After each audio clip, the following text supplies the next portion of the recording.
Mga ka-wet packs, kain muna tayo kay nanay ng lumpiang toge. Yan. So guys, mukhang masarap yung toge ni nanay. Tikman natin. Nanay.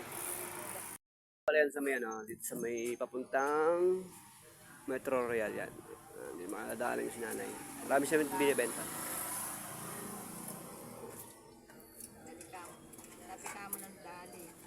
Tabi lang ng dali yan ha.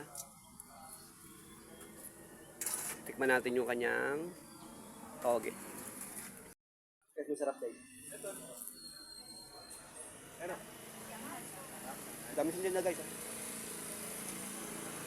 Daging yung laman. Daging laman. So, kaya naman yung lasa. Tapos naman. So, kaya nanay, yan. Mga gusto ng toge. Nanay. Ano sa may dali?